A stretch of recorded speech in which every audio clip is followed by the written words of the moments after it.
வணக்கம். நான் சாந்தி வெற்றிவேல். என்னங்க இது அமாவாசை, அதுவும் மாசி அமாவாசை அன்னைக்கு சாயங்காலம் மயான கொள்ளை கேட்குறதுக்கே பயமாக இருக்குங்க. ஏன்னா நம்ம சிட்டியில் வாழ ஆரம்பிச்சிட்டோமா, நம்மளுக்கு இதை பற்றிலாம் அவ்வளோவா தெரியல. யார்கிட்டையாவது கேட்கலான்னாலும் யாரும் சரியாக பதில் சொல்ல மாட்றாங்க. நான் இருக்கும்போது உங்களுக்கு எதுக்குங்க கவலை? உங்களுக்கு புரிகிற மாதிரி விளக்கமாக நான் சொல்கிறேன். இது நீங்கள் பயப்படுற மாதிரி ஒன்றுமே கிடையாது. என்னங்க மயானம் கொல்லைன்றாங்க, மயானம்னா சுடுகாடு தானே, பயமாக இருக்குங்க கேட்குறதுக்கு. இதை பற்றி நிறைய பேருக்கு தெரிலன்றதுனால தான் இந்த பதிவு. இது உண்மையாகவே சிவனுக்கு உண்டான பூஜை தாங்க. ஆனால் கூட அம்மனும் இருப்பாங்க. இது ஈசன் சாப விமோசனம் பெற்ற இந்த நாளை திருவிழாவாக மக்கள் கொண்டாடுறாங்க எல்லா ஊர்லேயும். முக்கியமாக ஒவ்வொரு கிராமத்துலேயும் இது ரொம்ப விமரிசையாக கொண்டாடுறாங்க. மேல்மலையனூர் அப்படின்னு ஒரு கேள்விப்பட்டிருப்பீங்க. ஒரு கோவில், பயங்கர புகழ் வாய்ந்த கோயில். இங்கே அரசி அங்காள பரமேஸ்வரி. இங்கே தாங்க இது முதல்ல தொடங்குச்சு. இதில் இந்த அம்மனும் சம்மந்தப்பட்டிருக்காங்க. அதை பற்றி உங்களுக்கு சொல்லணும். அதுக்கு முன்னாடி இது என்ன விஷயன்றதையும் நான் சொல்லணும். சிவனுக்கு 5 தலை, அதே மாதிரி பிரம்மனுக்கும் 5 தலை இருந்தது. இதனால் ஒவ்வொரு முறையும் பார்வதி தேவி ஈசன் நினச்சி பிரம்மாவை போய் தொட்டுட்டாங்க. இது அவங்களுக்கு அவமானமாக போயிடுச்சு. 2 பேருக்குமே 5 தலை இருக்குது. இதில் யார் ஈசன் யார் பிரம்மானே தெரியலையே, இது இவ்வளோ ஒரு விபரீதமான விளையாட்டா அப்படின்னு நினச்சாங்க. இதனால் ஒரு தடவை போய் பிரம்மா பக்கத்துலேயே உட்காந்துட்டாங்க. இது வாழ்க்கைக்கு பெரிய பிரச்சனையாக இருக்குது. இதை முதல்ல எப்படியாவது மாற்றணும் அப்படின்னு நினச்சி ஈசன்கிட்ட போய் வருத்தப்பட்டாங்க. நான் நீங்கன்னு நினச்சி பிரம்மா பக்கத்தில் போய் உக்காந்துட்டேன். நான் அந்த தலையை பார்த்ததுமே இந்த மாதிரி தப்பு பண்ணிட்டேன் அப்படின்றாங்க. அவருக்கும் கோபம் வந்துருச்சு. நேராக பிரம்மாவை போய் பார்த்து, எனக்கு சரிசம்மா நீயும் 5 தலையோடு இருக்கியா அப்படின்ட்டு ஒரு தலையை கிள்ளி, இனி இந்த பிரச்சனை வராது அப்படின்னு நினச்சி எரிஞ்சிட்டு வந்துட்டார். ஆனால் எங்கே பிரச்சனை முடிஞ்சதோ அங்கே தானே திருப்பியும் தொடங்கும். அதுதான் இப்போ ஈசனுடைய வாழ்க்கையில் நடந்துருச்சு. ஆமாங்க, ஈசனுக்கு பிரம்மஹத்தி தோஷம் வந்துருச்சு. பிரம்மனுடைய அந்த கிள்ளி எறியப்பட்ட தலை அவருடைய கையில் காந்தம் மாதிரி ஒட்டிக்கிச்சிங்க, விழவே இல்லை. இதை தான் பிரம்மஹத்தி தோஷம்வாங்க. இது நீங்கள் எத்தனை புண்ணியம் செஞ்சாலும் போகாது. உடனே பார்வதி தேவி என்ன பண்ணுறதுனே தெரியல. ஈசன் கையை பார்க்குறாங்க, கையில் அந்த பிரம்மாவுடைய தலை ஒட்டியிருக்கு. நேராக மகாவிஷ்ணுக்கிட்ட போய் கேட்குறாங்க, அண்ணா நீங்கள் தான் உதவி பண்ணணும், நான் இப்படி சொன்னேன், அதனால் போய் ஈசன் இப்படி பண்ணிட்டாருன்னு வருத்தப்பட்டாங்க. அந்த கபாலம் அவர் கையில் ஒட்டிக்கிச்சு இல்லையா, அதை என்ன பண்ணுறது அப்படின்னு கேட்டதுமே அந்த கபாலம் கீழே இறங்கி வர்றதுக்காக பார்வதி தேவி மகாவிஷ்ணு சொன்ன சில விஷயத்தை ஏற்றுக்கிட்டு அங்காள பரமேஸ்வரியாக உருமாறி சுடுகாட்டுக்கு வந்துட்டாங்க. கபாலம்ன்றது ஒரு மண்டை ஓடு. அப்போது அது இறங்கணுன்னா என்ன பண்ணணும்? சுடுகாட்டுக்கு வந்துட்டாங்களா, ரத்தம் கலந்த உணவை பரப்பி வச்சாங்க. எப்படியும் இந்த ரத்தத்தை பார்த்தா அந்த எலும்பு சும்மா விடாது, இறங்கிடும் அப்படின்னு நினச்சி இவங்களும் அதை பண்ணாங்க. ரத்த உணவை காட்டில் விரித்து இறச்சி வச்சாங்க. இந்த ரத்தத்தை பார்த்ததுமே அதோட சுவையில் கவரப்பட்டு அந்த கபாலம் ஈசன் கையிலேருந்து இறங்கி சாப்பிட ஆரம்பிச்சிடும். அப்படின்னு தான் இந்த காளி அதை பண்ணாங்க. யார்? அங்காள பரமேஸ்வரி இந்த இடத்துல காளியாக மாறிட்டாங்க. அதுவும் சுடுகாட்டில் உட்காந்து பண்ணதுனால சுடுகாட்டு காளியாக மாறிட்டாங்க. இந்த விளையாட்டை பண்ணாங்க. ஆனால் அந்த கபாலம் இறங்கி வந்தது, சாப்பிட்டது. திரும்பவும் அந்த அம்மா உடனே தன்னுடைய காலால் அதை மிதித்து பூமிக்கு அமிச்சிட்டாங்க. இது கிராமத்தில் மயான கொள்ளையாக நடக்குது. இதை நான் சொல்லும்போது நமக்கு பயமாக தான் இருக்கும். ஆனால் கேட்கும்போது எவ்வளோ நல்லா இருக்குது பாருங்கள். இந்த பிரம்ம ஒரு பிராமணர் அப்படின்னும்போது அவருக்கு அந்த உணவை ஏற்றுக்க முடியல. அவர் திரும்பவும் சர்ன்னு அந்த ஈசன் கையில் பலமாக திருப்பியும் ஒட்டிக்கிட்டார். ஏன்னா இந்த பாவம் மாத்திரம் எப்போவுமே போகாது. பாவம் செய்யறதுக்கு ஈஸியாக இருக்கும், ஆனால் நம்மளை விட்டு கையை விட்டு போகிறதுக்கு ரொம்ப கஷ்டங்க. இதனால் ஈசனுக்கு பசியாக இருந்தது. எதுக்குங்க, கையில் தானே கபாலம் ஒட்டியிருக்கு, இவர் இன்னொரு கையில் சாப்பிட்டு போகலாமே, இது வேறு மாதிரிங்க. அப்படின்னா இவருக்கு பசிக்கு யார் உணவு போட்டாலும் அவர் அந்த கையில் பாத்திரம் கிடையாது, அந்த கபாலத்தில் தான் உணவு வாங்கணும். அப்படி வாங்கினாலும் அந்த சாப்பாட்டை அந்த கபாலம் விழுங்கிடும். அதில் எவ்வளோ போட்டாலும் அடங்காது. அப்போ ஈசனுக்கு பசிக்க தானே செய்யும். ஊர் முழுக்க போய் எனக்கு பசிக்குது தாயே. ஈசனுடைய நிலைமையை பாருங்கள், ஒரு சின்ன தவறால் அவரோட நிலைமையை பாருங்கள். ஒவ்வொரு வீடாக போய் பிச்சை எடுக்க ஆரம்பித்தார். எந்த சாப்பாடும் அவருக்கு போய் சேரல. இது அத்தனையும் அந்த மண்டவோடையே சாப்பிட்டுச்சு. அவர் ஒரு பரதேசியாக ஊர் முழுக்க சுற்றிட்டு இருந்தார். இந்த தகவல் தெரிஞ்ச பார்வதி தேவிக்கு இதை தாங்க முடியுமா? அந்த அங்காள பரமேஸ்வரி யோசித்து பார்த்தாங்க. தன் கணவர் பசியில் துடிக்கிறாரே, அவர் பரதேசியாக இப்படி வீதி வீதியாக அலைகிறாரு, இதை அவங்களால ஏற்றுக்க முடியல. உடனே கோபம் வந்துருச்சு. இதை எப்படி நான் சரி செய்கிறதுன்னு தெரியலையே, நான் சொன்னதுனால தானே இந்த பாவம் நடந்தது அப்படின்னு அவங்களுக்கு வருத்தமாச்சு. உடனே வகை வகையாக பல வண்ணங்களில் உணவுகளை செஞ்சு அதை சுடுகாட்டில் பரப்பி வச்சாங்க.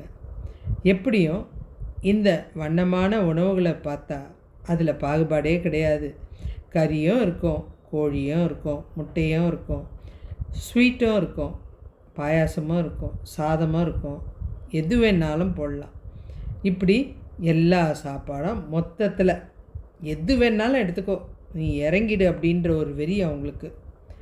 அதனால் அந்த சாப்பாட்டை காடு ஃபுல்லாக பரப்பி வச்சுட்டாங்க. அவங்களுக்கு தேவை அவங்க கணவர் பாதுகாப்பாக இருக்கணும். இந்த சாப்பாடை வண்ண வண்ணமாக பார்த்ததுமே அந்த கபாலம் மயங்கி போயிடுச்சு. ஈசன் கையிலேருந்து மெதுவாக இறங்கி வந்து சாப்பிட ஆரம்பிக்கும்போது அவ்வளவுதான், எனக்கு இவ்வளோ தொல்லை கொடுத்துட்டியேன்னு அம்மனுக்கு கோபம் வெறியோட அந்த கபாலத்தை இன்னும் வேகமாக நல்லா மிதித்து பூமிக்கு அடியில் ஆழத்தில் தள்ளி விட்டுட்டாங்க. இதாங்க இன்றைக்கி மயான கொள்ளைன்ற பேரில் விழாவாக நடக்குது. இப்போ இதில் எந்த பயம் இருக்குது உங்களுக்கு? யோசிச்சு பாருங்களேன். இது சாதாரண விழா, ஈசனுக்கான விழா. அப்படி நினைக்கும்போது நம்மளுக்கு எவ்வளோ சந்தோஷம் பாருங்கள். ஈசனை பெண் வீரமங்கையாக இருந்து இந்த பார்வதி தேவி காப்பாற்றின தினம்தான் இன்றைக்கி நம்ம என்ன செய்ய போகிறோம்? இன்றைக்கி நம்ம அந்த மயான கொள்ளைக்கு போகலாமே. எப்படிங்க போகிறது? அதெல்லாம் அப்போ மயான கொள்ளைன்னா மயானத்துக்கு போவாங்க. இப்போல்லாம் நம்ம கோவிலுக்கு பக்கத்தில் தாங்க இந்த விழாவே நடக்குது. அது நம்ம வீட்டு பக்கத்தில் இருக்கிற கோயில் கூட இருக்கும். நீங்கள் என்ன பண்ணுங்கள், இன்றைக்கி செய்ய போகிற ஒரு விஷயம் பாருங்கள், உங்களுக்கு எவ்வளோ நல்லது நடக்க போகுது. நீங்கள் ஏதாவது உங்களால் முடிஞ்ச உணவோ காய்கறியோ எதுவாக இருந்தாலும் எடுத்துகிட்டு போய் அங்கே நின்றுக்கிட்டு அந்த விழாவை பார்த்துட்டு உங்கள் கையில் இருக்கிறத ஏதாவது ஒரு வேண்டுதலோடு வீசி எறிங்க.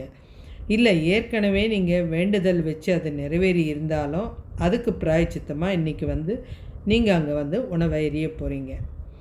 அந்த அம்மன் தன்னுடைய கணவர் இப்போ நல்லா ஆயிட்டார், அவர்கிட்ட இருந்தால் அந்த கபாலம் போயிடுச்சு.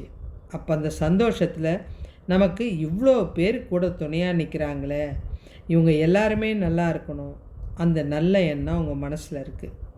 அதனால் நீங்கள் கேட்டதையும் கொடுப்பாங்க, நீங்கள் அந்த இடத்துக்கு வந்துட்டு போகிற புண்ணியத்தையும் கொடுப்பாங்க.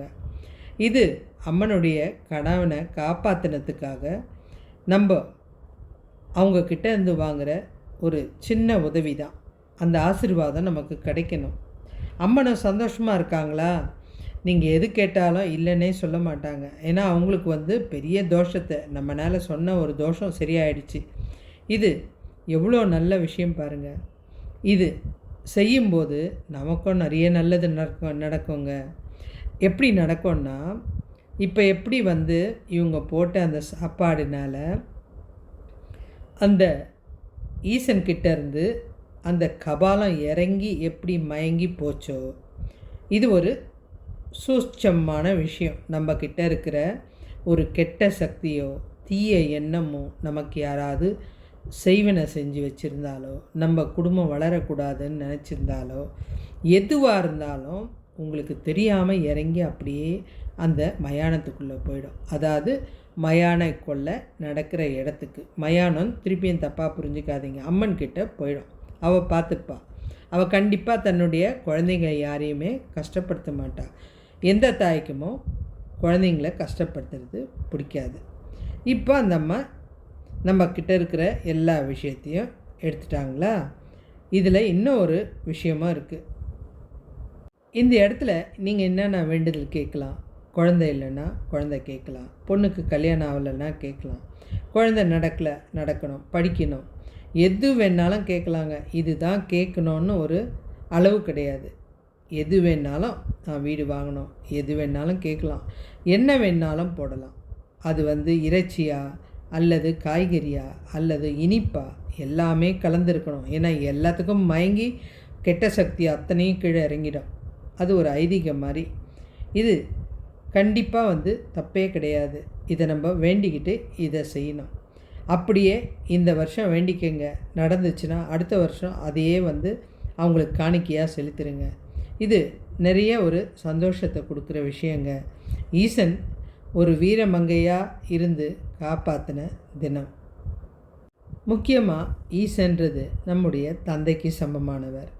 நம்ம தந்தை கஷ்டப்படும் போது எந்த மகளால் பார்த்துட்ருக்க முடியும்? அதனால தான் நம்ம போய் இந்த வேலையை பண்ணுறோம். சரி, உங்களுக்கு அங்காள பரமேஸ்வரியை பற்றி சொன்னேன் இல்லையா? இங்கே இருக்கிற மயான கொள்ளை மாத்திரம் எதுக்குங்க விசேஷம்? முதல்ல மயான கொள்ளை அப்படின்றது நடக்க தொடங்கின இடம் இந்த இடம்தான். மலையனூர் அங்காள பரமேஸ்வரி கோயிலில் தான். அங்கே இந்த விழா பயங்கரமாக நடக்கும். முக்கியமாக இந்த அங்காள பரமேஸ்வரிக்கு ஒரு பாதுகாவலர் இருக்கார். அவரை கண்டிப்பாக நீங்கள் தெரிஞ்சுக்கணும். அவர் பேர் என்ன தெரியுமா? பாவாடராயன். அன்னைக்கு அதாவது அம்மாவுக்கு துணையாக இருக்கார். இவர் யாருன்னு கண்டிப்பாக நம்ம தெரிஞ்சுக்கணும். அப்படின்னா பெத்தாண்டவன் பெத்தாண்டவள் இந்த 2 பேரை பற்றி தெரிஞ்சுக்கணும். இவங்க 2 பேரும் கொள்ளைக்காரங்க. என்னங்க கொள்ளைக்காரங்களை பற்றி சொல்கிறீங்க? கேளுங்களேன், சுவாரஸ்யமாக இருக்கும். இந்த பெத்தாண்டவர் இந்த பெத்தாண்டவள் இந்த 2 பேருக்குமே போய் கொள்ளடிக்கிறது, அந்த பணத்தில் கிடைக்கிற பொருளை அந்த ஊரில் இருக்க மக்களுக்கெல்லாம் கொடுத்து அவங்க ஒரு தனி ராஜாங்கமாக அவங்கள எல்லாரையும் சந்தோஷமாக வச்சுருந்தாங்க. அவங்க குடும்பம் மாத்திரம் மகிழ்ச்சியாக இல்லை, அவங்க இந்த ஊரை சேர்ந்த அத்தனை பேரையும் சந்தோஷமாக வச்சுக்கிட்டாங்க. ஆனாங்க எல்லா சந்தோஷமாக இருந்தாலும் ஏதாவது ஒரு வருத்தம் கண்டிப்பாக சேருங்க. இவங்களுக்கும் அப்படி தான். குழந்தையே இல்லை, நம்ம வம்சம் தழைக்க குழந்தையே இல்லையே அப்படின்னு இவங்க நினச்சாங்க. அவர் சரியான ஈசன் பக்தர். இவர் இப்படி உக்காந்துருக்கும்போது ஈசன் அந்த வீட்டுக்கும் ஒரு கபாலத்தை எடுத்துக்கிட்டு பிச்சை எடுக்க வந்திருக்காரு. பிச்சாந்தேகி அப்படின்னு பாருங்களேன். ஈசனை இப்படி பார்க்க நம்மளால் தாங்க முடியுமா? அவ்வளோ ஒரு கஷ்டமான விஷயம். இந்த பெத்தாண்டவருடைய மனைவி இருக்காங்கல்ல, பெத்தாண்டச்சி, இவங்க இவரை பார்க்குறாங்க. பார்த்துட்டு இந்த சாமியார் முகம் ஏன் இவ்வளோ வாட்டமாக இருக்க அப்படின்னு யோசிச்சுக்கிட்டு, சாமி, என் வம்ச விருத்திக்கு எனக்கு குழந்தை இல்லை சாமி, நீ தாயா கொடுக்கணும் அப்படின்னாங்க. உடனே அவரும் கையில் வச்சுருந்த விபூதி பிரசாதத்தை கொடுத்து, தாயி இதை சாப்பிடு, இந்த குலம் தழைக்கும், ஒரு குழந்தை பிறப்பான், அவன் உன் வம்சத்தை புகழடைய செய்வான், உலகம் புகழற அளவுக்கு அவன் பெரிய ஆளாக இருப்பான் அப்படின்னு ஆசீர்வதிச்சார். இது தாங்க அப்பா. அதாவது அவர் துன்பத்தில் இருந்தாலும் தன் மகள் கஷ்டப்படக்கூடாதுன்னு நினச்சாரு பாருங்க. நமக்கு இந்த நேரத்தில் போய் ஈசன்கிட்டையும் வேண்டுதல் வைக்கிறது எவ்வளோ சிறப்புன்றதுக்கு தான் இந்த விஷயம். சிவன் வாக்குப்படி பெத்தாண்டவர் அவருடைய மனைவிக்கும் அழகான ஆண் குழந்தை பிறந்துச்சுங்க. அதுக்கு பேர் கல்வி காத்தா அப்படின்னு வச்சாங்க. இந்த கதையை நம்ம கண்டிப்பாக தெரிஞ்சுக்கணும். அவ்வளோ அருமையாக இருக்குங்க. இந்த கல்வி காத்தா பயங்கர பேரழக, கல்வியில் சிறந்தவன், திறமையானவன், வீரம் மிகுந்தவன். இவன் கிட்ட இல்லாத திறமையே கிடையாது. முக்கியமாக ஒன்று சொன்னேன்னா, முடியாது அப்படின்ற எந்த விஷயமும் கிடையாது. இவன் நல்லா வளர்ந்துட்டான், கல்யாணம் பண்ணிட்டான், எல்லாம் முடிஞ்சுது. இப்போது பெத்தாண்டவருக்கு வயசாயிடுச்சு. தன்னுடைய பிள்ளையை கூப்பிட்டாரு. இது பாருப்பா, இவ்வளோ நாள் கொள்ளை அடித்தேன், திருடினேன், எல்லாம் பண்ணேன், எல்லா பணத்தையும் எடுத்து இந்த ஊரை பார்த்துக்கினேன். நீயும் அதே மாதிரி 4 பேர்கிட்டேருந்து பிடுங்கி அடித்து பணத்தை கொண்டாந்து இந்த மக்களை பார்த்துக்கப்பா, எனக்கு அப்புறம் நீ தானே செய்யணும் கல்வி காத்தா அப்படின்னாரு. கல்வி காத்தானுக்கு சக்தி அதிகம். அவன் யோசித்து பார்த்தான், இந்த விஷயம்லாம் ரொம்ப தப்பு இல்லையா? ஒரு மனுஷனை துன்புறுத்தி அதில் கிடைக்கிற பணத்தை வச்சு வாழறதை விட மோசமான செயல் எதுவுமே இல்லை அப்படின்னு நினச்சான். பாருங்கள், அவ்வளோ ஒரு குடும்பத்தில் கூட இவனுடைய நினப்பு எப்படி இருந்துச்சு பாருங்கள். இது பேசுகிறது அப்பாவாச்ச, வரம் கேட்குறது அப்பாவாச்ச, எதிர்க்க முடியாது. ஒருத்தனை பிடிக்காத செயல் சொல்லும்போது ஒன்று அவனுக்கு கோபம் வரணும். ஆனால் அந்த இடத்துல அப்பா எதிர்க்க அவனால் கோபத்தை காட்ட முடியாது. வேறு வழி தெரியாமல் அங்கேருந்து தப்பிச்சு ஓட ஆரம்பித்தான். கால் போன போக்கில் இந்த பையன் ஓட ஆரம்பித்தான். கல்வி காத்தான். ஓடுறான், ஓடிக்கிட்டே இருக்கிறான். அவனுடைய காட்டு எல்லையை தாண்டி ஓடினான். ஓடிட்டு மூச்சு வாங்க நிற்கும்போது தான் இரவானது அவனுக்கு தெரியுது. அதுவும் அமாவாசை இரவு. இந்த விஷயத்தை நான் இன்றைக்கி சொல்கிறதுக்கு காரணம், இந்த மயானக்குள்ளே தொடங்கின இடம் மேல்மலையனூர். அப்போ அந்த அம்மனை பற்றி நம்ம தெரிஞ்சுக்கணும் இன்றைக்கி அப்படின்னா, இதுவும் நம்ம இந்த மயான கொள்ளையில் கலந்துக்கினதுக்கு சமம். இப்போ இவன் ஓடி போய் அந்த இடத்துல காட்டில் நின்றுட்டான். மூச்சு வாங்குது. அமாவாசை இரவு. ஊரெல்லாம் தாண்டி வந்தாச்சு. மனசுக்குள்ளே ஒரு பயம். ஏன்னா காட்டில் தனியாக இருக்கான். எவ்வளோ பெரிய வீரனாக இருந்தாலும் ஒரு நடுக்கம் வந்துடும்ல. விலங்கு சத்தம்லாம் பயங்கரமாக கேட்குது. அவன் உடம்பு அப்படியே நடுங்குதுங்க. சடனாக அப்படியே நின்றுட்டான். இதுக்கு மேலே போகலாமா வேணாமா? அந்த கால் தயங்குது போகிறதுக்கு. திடீர்னு ஒரு பிரகாசமான கண்ணை பறிக்கிற ஜோதி தக தக தக தகன்னு எரியுது. ஒரு வேளை பிசாசாக இருக்குமோ அப்படின்னு நினச்சி பயந்து போய் பார்த்தான். ஒரு பொண்ணோட குரல் கேட்டுச்சு.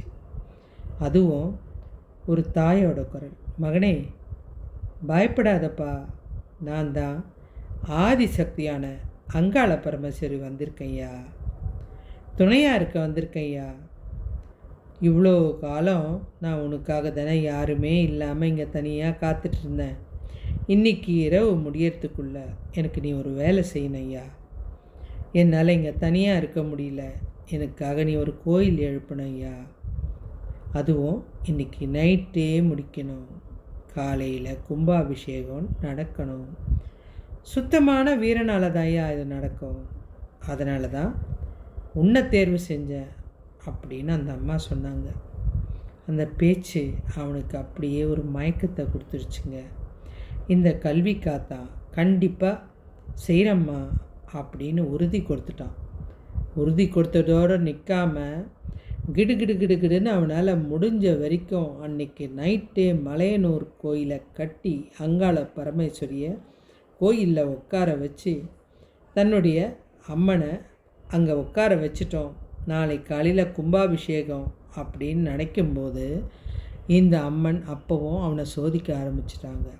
எனக்கு ஏதாவது படையல் போடு அப்படின்னாங்க. உடனே தன்னுடைய குடலையும் உள்நாக்கையும் பிடுங்கி அம்மனோட கரத்தில் தொட்டு அந்த அம்மா கட்டியிருந்த பாவாடை மேலே வச்சுட்டாங்க. ஒரு குழந்தை யாருக்கெல்லாம் இப்படி செய்யும்? பெத்த தாய்க்கு தானங்க செய்யும். அந்த அம்மா அவனை அப்படியே தூக்கி அணைச்சி முத்தம் கொடுத்தாங்க. அந்த அம்மாவோட சக்தி அத்தனையும் அந்த பாவாடராயன் உடம்பு முழுக்க பரவிடுச்சுங்க. ஒரே இரவில் கடினமாக எல்லா வேலையும் செஞ்சு அம்மனோட அருளை பெற்ற இந்த பெரிய பாக்கியசாலி இந்த கல்வி காத்தான் இப்போ ஊரை காத்தாங்க. இந்த பாவாடை மேலே வச்சதுனால பாவாடராயனா இன்றைக்கும் அந்த ஊரை பாதுகாப்பாக பார்த்துட்ருக்கான். இங்கே அந்த கோவிலுக்கு வெளியில் தன் மனைவியோட முத்து நாச்சியார், இன்னும் பெரிய நாச்சியார் கூட வெளியில் அருள் புரிகிறான். இவ்வளோ சக்தி வாய்ந்த கதையை இன்றைக்கி நீங்கள் கேட்டதுக்கு உங்களுக்கு எவ்வளோ பெரிய அம்மனுடைய அருள் இருக்கும். புரிஞ்சுக்கிட்டா எனக்கு கமெண்ட் பண்ணுங்கள், லைக் பண்ணுங்கள், ஷேர் பண்ணுங்கள். நீங்கள் கொடுக்குற கமெண்ட் எனக்கு பெரிய ஆறுதலாக இருக்கும். இப்படிப்பட்ட நல்ல விஷயம்லாம் உங்களுக்கு தேடி கொடுக்கும்போது எனக்கும் அது சந்தோஷத்தை கொடுக்குது. எத்தனை குழந்தைங்களுக்கு இந்த விஷயம் தெரியாது. இன்றைக்கி தெரியும் போது அதுங்களுக்கு இந்த கோயிலுக்கு போய் இந்த இறைவனை பார்க்கணும், சக்தியை ஏற்றிக்கணுன்ற ஆசை இருக்கும். நிச்சயமாக எனக்கு கமெண்ட் பண்ணிங்கன்னா அந்த அங்காள பரமேஸ்வரி உங்களை ஆசிர்வதிப்பா. நன்றி.